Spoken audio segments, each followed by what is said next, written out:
Okay, so now we are going to start chapter number 5। इसमें सबसे ज़्यादा important चीज़ों पे ही बस फोकस करना है। सबसे पहले शुरू करते हैं क्लासिफिकेशन में hearing loss can be classified into 2 categories, organic and non organic. जो ऑर्गेनिक है it is further divided into conductive and sensory neural. Sensory neural is further directed कि कॉक्लियर पार्ट में मसला है या न्यूरल पार्ट में मसला है। ठीक है, अगर न्यूरल पार्ट में मसला है तो पेरिफेरल मसला है या सेंट्रल नर्वस सिस्टम का मसला है। ठीक है, तो शुरू करते हैं हमारे पास कंडक्टिव हेयरिंग लॉस।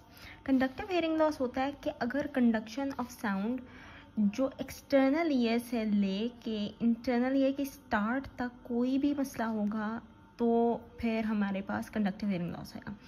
इसकी जब इन्वेस्टिगेशन वगैरह कराएंगे तो हमारे पास एग्जामिनेशन करेंगे तो हमारे पास नेगेटिव रीनीस टेस्ट आएगा। वेबर्स जो होगा वो पुअर ईयर की तरफ लैटरलाइज्ड होएगा। ठीक है, और जो हमारे पास बोन कंडक्शन होगी वो नॉर्मल होगी। ठीक है, क्योंकि मसला तो कंडक्शन में आ रहा है तो एयर कंडक्शन का मसला होगा। लो फ्रीक्वेंसी साउंड जो होंगी वो ज़्यादा इफेक्टेड होंगी। ठीक है, हमें लो फ्रीक्वेंसी साउंड जल्दी सुनाई नहीं देंगी। ऑडियोमीट्री देखेंगे तो वहाँ पे एयरबोन गैप होएगा। जो सेंसरी न्यूरल होएगा उसमें एयरबोन गैप नहीं होता। ठीक है, और जो लॉस होता है वो 60 डेसिबल से नीचे का ही होगा। एट मोस्ट 60 डेसिबल होता है, जो कि क्लोजर ऑफ ओवल विंडो की वजह से हो सकता है। और स्पीच डिस्क्रिमिनेशन देखेंगे तो वो गुड रहेगी। अच्छा, अब इसकी इटियोलॉजी देखने के लिए यहाँ पे एक टेबल है। It can be congenital and it can be conductive. Congenital में क्या आएगा कि या तो मिएटस जो है उसका एट्रीसिया हो गया, बंद हो गया, या नैरो डाउन हो गया, या पे हमारे पास फुट प्लेट जो हो गई है वो फिक्स हो गई है, या फिर प्रॉक्सिमल पार्ट ऑफ जो ऑसिकुलर सिस्टम है वो फिक्स हो गया है, या फिर ऑसिकुलर सिस्टम के अंदर कोई ब्रेक आ गया, डिसकॉन्टिन्यूटी होगी, या फिर हमारे पास कोलेस्टिटोमा पड़ा है। कोलेस्टिटोमा हम आगे चैप्टर्स में पढ़ेंगे कि क्या होता है। वो एक टिश्यू होता है स्किन का जो कि एट द रॉन्ग प्लेस होता है। ठीक है, यानी कि एक्सटर्नल ईयर के बजाय या मिडल ईयर की इनर साइड पे होता है, ईयर ड्रम की इनर साइड पे होता है या मिडल ईयर में होता है। या फिर हमारे पास एक्वायर्ड कॉजेज हो सकते हैं। The acquired causes can be in external ear और मिडल ईयर। एक्सटर्नल ईयर में कोई ऑब्स्ट्रक्शन होगी। ऑब्स्ट्रक्शन किसी भी तरह की हो सकती है, फॉरेन बॉडी, फ्रंकल या स्वेलिंग या ट्यूमर या एट्रीजिया एनीथिंग। और मिडल ईयर में है तो या तो टिम्पैनिक मेम्ब्रेन परफोरेटेड है, या फिर मिडल ईयर के अंदर एयर की बजाय फ्लूइड आ गया है, या फिर हमारे पास कोई मैस आ गया, ट्यूमर वगैरह आ गई, या फिर हमारे पास ऑसिकल्स डिस्ट्रप्ट हो गई हैं, या हमारे पास ऑसिकल फिक्स हो गई हैं, या फिर हमारे पास यूस्टेशन ट्यूब की ब्लॉकेज हो गई है, जैसे कि एडेनॉइड्स वगैरह में हो जाती हैं। अच्छा, आगे हम पढ़ते हैं हमारे पास एवरेज हेयरिंग लॉस कितना आता है। ये हमारे पास आता है MCQs के अंदर। ठीक है, होता क्या है, अगर ऑब्स्ट्रक्शन हो जाइए कैनाल के अंदर तो 30 डेसिबल का हेयरिंग लॉस होएगा। ठीक है, हमने ये ध्यान रखना है कि 60 डेसिबल से नीचे ही होएगा। सबसे कम जो है वो हमारे पास फ़िलहाल हम देख रहे हैं यहाँ पे।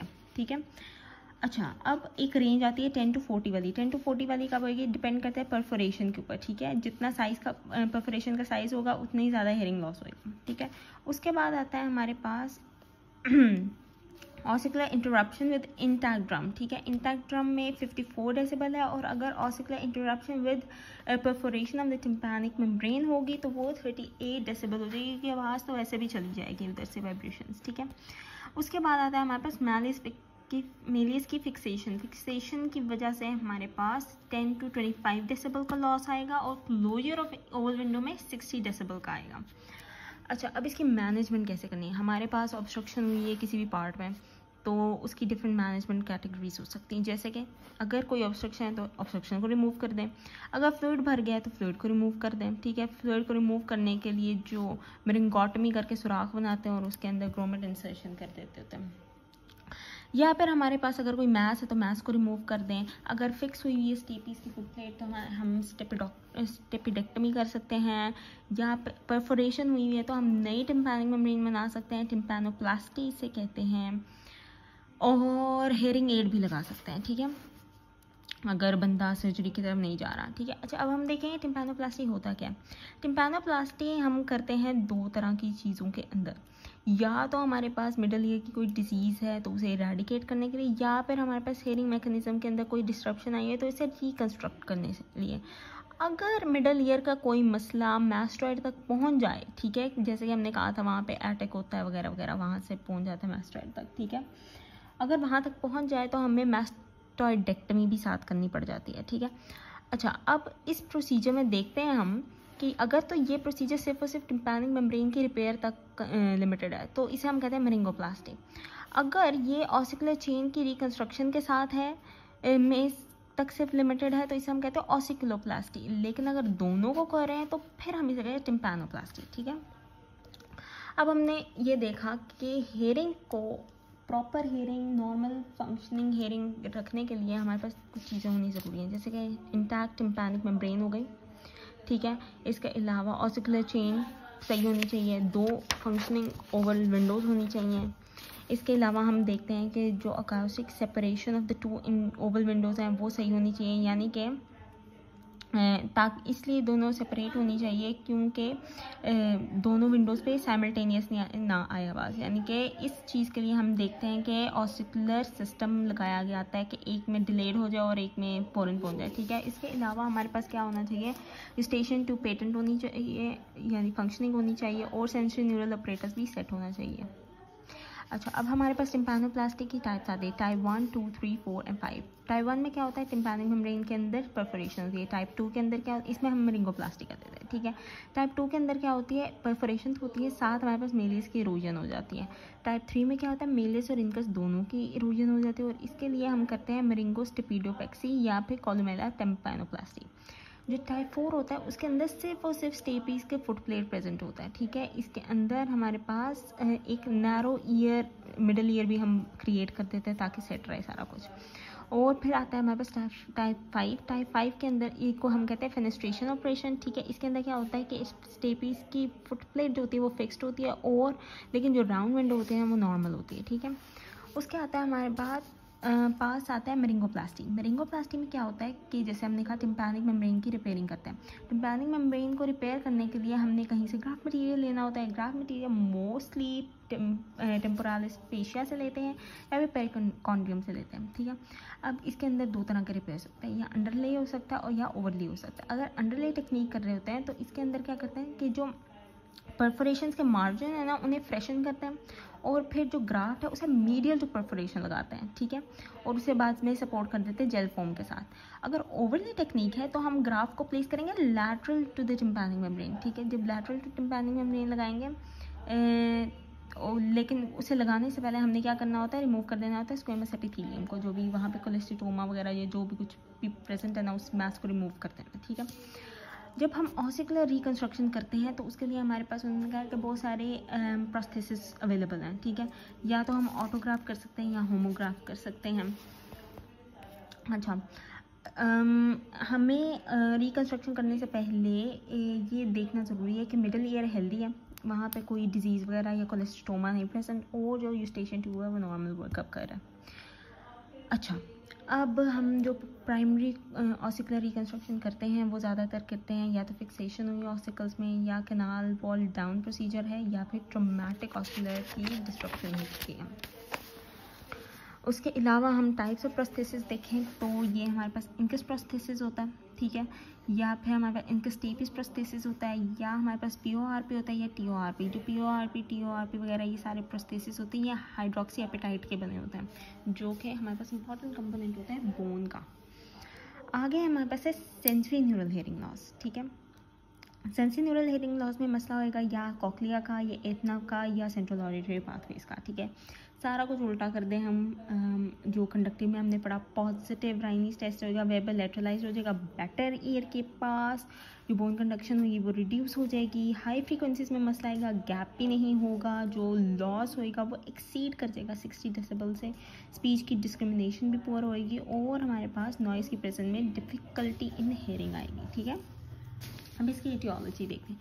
इसकी एटियोलॉजी में हमारे पास आता है या तो इनर ईयर का डैमेज, ठीक है, कोई भी अनोमली की वजह से, या फिर हमारे पास डैमेज हो जाए प्रीनेटल या पेरीनेटल फैक्टर्स की वजह से हेयरिंग अपरेटस, ये होगा कंजेनिटल मसला। या फिर आता है एक्वायर्ड मसला, जेनेटिक भी हो सकता है, नॉन जेनेटिक भी हो सकते हैं। कॉमन कॉजेज़ क्या होते हैं एक्वायर्ड के कि या तो इन्फेक्शन हुई है लेब्रिंथाइटिस हुआ, ठीक है, या फिर ट्रॉमा हो गया। ठीक है, यहाँ पे हमारे पास नॉइज़ बहुत ज़्यादा है, क्रॉनिक नॉइज़ इंड्यूस्ड किस्म का हेयरिंग लॉस हो रहा है, या फिर हम कोई ऑटोटॉक्सिक ड्रग ले रहे हैं, या एजिंग की वजह से मसला हो गया, प्रेस्बाइक्यूसिस हो गया है, या मीनियस डिजीज़ हो गई है, आगे हम मीनियस डिजीज़, अकास्टिक न्यूरोमा या सडन हेयरिंग लॉस वगैरह ये सब पढ़ेंगे। ठीक है, या फिर कोई सिस्टमिक डिसऑर्डर है। उसके बाद डायग्नोसिस कैसे करना है। हमने डायग्नोसिस करने के लिए सेंसोरियल हियरिंग लॉस के लिए सबसे पहले तो हिस्ट्री पूछनी है। हिस्ट्री में हमने पूछना है कि पता लगाना है कि या तो ये कंजेनिटल है, बचपन से ही मसला है, या बाद में शुरू हुआ, ठीक है, या फिर ये एक ही तरह रहता है सेंसोरियल हियरिंग लॉस, या प्रोग्रेसिव आहिस्ता आहिस्ता बढ़ता है, या फिर इसके साथ कोई और सिंड्रोम तो नहीं इन्वॉल्व, और अगर ये किसी और फैमिली मेम्बर को भी ये मसला है, ठीक है। फिर हम देखेंगे सिवियरिटी ऑफ डेफनेस क्या है, ये ऑडियोमीट्री से हम चेक कर लेंगे। फिर आता है हमारे पास डायग्नोसिस में कि ऑडियोग्राम पे जो रिजल्ट आता है वो कैसा, हाई फ्रीक्वेंसी वाला है, लो फ्रीक्वेंसी वाला है, मिड फ्रीक्वेंसी वाला है, या फ्लैट टाइप का है, ठीक है। फिर हमने देखना है कि लीजन की साइड के, या कॉक्लियर मसला होगा, या रेट्रो होगा, या सेंट्रल होगा। फिर लैब के टेस्ट कराएंगे। लैब के टेस्ट में हम सीटी स्कैन और एक्सरे कराएंगे टेम्पोरल साइड का, ठीक है, पहली चीज़। दूसरी चीज़ क्या कराएंगे, ब्लड काउंट। ब्लड काउंट क्यों कराएंगे, ल्यूकीमिया को रूल आउट करने के लिए। तीसरी चीज़ कराएंगे ब्लड शुगर, जिसमें डायबिटीज़ को रूल आउट करना है। चौथी चीज़ हम कराएंगे सीरोलॉजी। सीरोलॉजी किस किस चीज़ के लिए, एक तो हाइपोथायराइडिज्म के लिए थायराइड फंक्शंस कराएंगे, या फिर सिफिलिस देखेंगे, सिफिलिस की सीरोलॉजी कराएंगे, ठीक है, ऑटो सिफिलिस देखने के लिए, या फिर हम RFTs कराएंगे, ठीक है। उसके बाद है मैनेजमेंट। अगर तो बंदे को सिफिलिस है तो हम पेनिसिलिन और स्टीरॉइड्स देके फारिग हो सकते हैं। अगर हाइपोथायराइडिज्म है तो हमने क्या करना है कि उसे रिप्लेसमेंट थेरेपी पे लगा देना है, ठीक है, यानी कि लेवोथायरॉक्सिन वगैरह देना शुरू कर देनी है। सीरियस लेब्रिंथाइटिस है, ठीक है, तो क्या करना है, मिडल ईयर की जो इन्फेक्शन होगी उसे ट्रीट करना है, ठीक है। अगर मीनियस डिजीज़ वगैरह है तो उसकी अर्ली मैनेजमेंट कर देंगे तो सारा कुछ सही हो जाएगा। अगर पेरिनियम फिस्टुला है तो हमने क्या करना है, फिस्टुला को सील कर देना है ओवल विंडो पे और राउंड विंडो पे, दोनों जगह पे फैट के साथ, ठीक है। ऑटोटॉक्सिक ड्रग्स अगर हम ले रहे हैं तो उन्हें डिसकंटिन्यू कर देना है। अगर नॉइज इंड्यूस हियरिंग लॉस है तो बंदे को उस जगह से हटा देना है। अच्छा, आगे है हमारे पास specific forms of hearing loss. Specific forms of hearing loss में कुछ आते हैं, हमारे पास डिफरेंट चीज़ आते हैं। सबसे पहले हम देखेंगे इन्फ्लेमेशन लेब्रिंथ की। अगर इन्फ्लेमेशन हुई है तो वायरल हो सकती है। वायरल में हमारे पास तीन चार वायरसेस हैं जो ज़्यादा कराते हैं, ठीक है। ब्लड स्ट्रीम के थ्रू जाएंगे, मीजल्स, माम्स, साइटोमेगालो वायरस वगैरह, ठीक है। बैक्टीरियल है तो ये हमारे पास दो तरह की हो सकती है, या तो मिडल ईयर इन्फेक्शन की वजह से होगी, या फिर हमारे पास CSF इन्फेक्शन की वजह से होगी। सिप्लेटिक है तो हमारे पास दो तरह की हो सकती है, ठीक है। अगर कंजेनिटल है या तो अर्ली होगी, ठीक है, या फिर हमारे पास लेट होगी। अर्ली होगी तो 2 साल से पहले की होगी, और अगर लेट होगी तो 8 to 20 ईयर्स के बाद करके, ठीक है। इसके अंदर क्या होगा, सडन सेंसोरियल हियरिंग लॉस होगा, मीनियस सिंड्रोम भी हो सकता है, हैनोवर साइन भी हो सकता है, और टूलियर फिनोमेना भी है। टूलियर फिनोमेना में क्या होता है कि लाउड साउंड जो होती है ना वो वर्टाइगो प्रोड्यूस करना शुरू हो जाती है। ये अक्सर वाइबा में पूछ लेते होते हैं, ठीक है। फिर आता है हमारे पास हैनोबर्ट साइन। हैनोबर्ट साइन में क्या होता है, एक तो पॉजिटिव फिस्टुला साइन आ रहा होता है। पॉजिटिव फिस्टुला साइन तो आ रहा होता है लेकिन फिस्टुला होता नहीं है, ठीक है। और ये होता क्यों है, क्योंकि एडिशंस बन जाती है स्टीपीज फुटप्लेट और मेम्ब्रेनस लेब्रिंथाइन के बीच में, ठीक है। अच्छा, अब ऑटोसिफिलिस का डायग्नोसिस करने के लिए हमने कहा था कि सीरोलॉजी करते होते हैं, कुछ लैब टेस्ट करते होते हैं, क्लिनिकल फीचर्स देखते होते हैं। लैब टेस्ट के अंदर हमारे पास सबसे इंपॉर्टेंट होते हैं FDA ABS, VDRL और RPR, और इन सब से हो जाता है। और ट्रीटमेंट देने के लिए मैंने आपको बताया हुआ है कि पेनिसिलिन और स्टीरॉइड्स देना है। उसके बाद है हमारे पास familial progressive sensorial hearing loss, ठीक है। इसके अंदर क्या होगा, इसमें हमने देखना है एक तो ये चाइल्डहुड से शुरू होएगा और अर्ली या फिर अर्ली एडल्ट लाइफ में शुरू होएगा, ठीक है। बायलैटरल होएगा, फ्लैट ऑडियोग्राम होएगा, और स्पीच डिस्क्रिमिनेशन सही होएगी उसकी।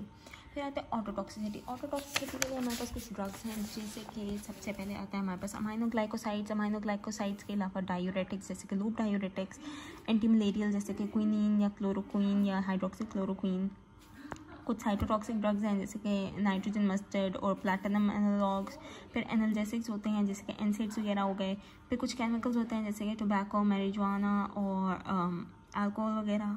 इसके अलावा हमारे पास बाकी ड्रग्स भी होते हैं, कुछ एंटीबायोटिक्स वगैरह जैसे एरिथ्रोमाइसिन, एम्पिसिलिन वगैरह, जो कि कॉज कर सकती है हमारे पास डेफनेस, ठीक है। इसके अलावा कुछ टॉपिकल एयर ड्रॉप्स होते हैं तो वो हमने ध्यान से देखना होता है कि वो अप्रूव्ड हुए हों कि ऑटोटॉपिकल एयर ड्रॉप्स जो भी हैं। अच्छा, अब हमारे पास आता है एक टॉपिक जिसका नाम है नॉइज़ ट्रॉमा। नॉइज़ ट्रॉमा क्यों होता है कि मोस्टली ऐसी जगहों पे जहाँ पे एक्सपोजर टू लाउड नॉइज़ हो वहाँ पे हियरिंग लॉस हो जाता है। Mostly it is due to chronic exposure, ठीक है। अच्छा, अब ये 2 तरह का होता था 3 तरह का, लेकिन हम मोस्टली 2 तरह का ही पढ़ेंगे, ठीक है, जो कि ज़्यादातर आना हो तो पूछ लेते हैं, ठीक है। सबसे पहले है अकाउस्टिक ट्रॉमा। अकाउस्टिक ट्रॉमा में क्या होता है कि हमारे पास परमानेंट डैमेज हो जाता है, ठीक है, लेकिन सिंगल ब्रीफ एक्सपोजर की वजह से, ठीक है। इस सिंगल ब्रीफ एक्सपोजर को कहते हैं इम्पल्स नॉइज़, ठीक है। और ये इम्पल्स नॉइज़ होती है तकरीबन 140 डेसिबल टू द लीस्ट, ठीक है। उससे ऊपर भी हो सकती है, इससे ऊपर भी हो सकती है। अच्छा, अब जब भी हमारे पास इम्पल्स नॉइज़ होएगी तो या तो हमारे पास ऑर्गन ऑफ कॉर्टा डैमेज हो जाएगा, या रीजनस मेम्ब्रेन डैमेज हो जाएगी, या फिर हमारे पास हेयर सेल्स रप्चर हो जाएंगे, या पेरिलिम्फ या एंडोलिम्फ मिक्स हो जाएगा, ठीक है। इसके अलावा हमारे पास टिम्पैनिक मेम्ब्रेन भी रप्चर हो सकती है और डिस्टर्ब हो सकता है ऑसिकल्स, ठीक है। और ये इम्पल्स नॉइज़ मिनिमम 0.2 मिली सेकेंड्स तक भी हो सकती है और बस ये ख़त्म कर देती है सब कुछ। फिर आता है हमारे पास noise induce hearing loss. Noise induce hearing loss होता है वो हमारे पास क्रॉनिक एक्सपोजर की वजह से होता है। इधर देखेंगे हम कि कुछ इसकी टाइप्स हैं, 2 टाइप्स हैं, ठीक है। सबसे पहली टाइप है हमारे पास टेम्प्रेरी थ्रेशोल्ड शिफ्ट। इसके अंदर क्या होता है कि बंदा थोड़ी देर बाद रिकवर कर जाता है, ठीक है। और जो हमारे पास होता है ये परमानेंट थ्रेशोल्ड शिफ्ट, इसके अंदर क्या होता है ये रिकवर नहीं करता। अब ये जितना भी डैमेज होएगा वो डिपेंड करता है कुछ चीज़ों के, फ्रीक्वेंसी बहुत ज़्यादा हो, जैसे कि 2000-3000 हर्ट्ज तक चल जाए, या फिर हमारे पास इंटेंसिटी और ड्यूरेशन हो इसकी ज़्यादा हो, ठीक है, कॉन्टीन्यूस एक्सपोजर हो, या फिर हमारे पास कुछ इंडिविजुअल्स होते हैं जिनमें जो ज़्यादा ससेप्टेबल होते हैं, और यहाँ पे कोई ये डिजीज़ पहले से पड़ी है।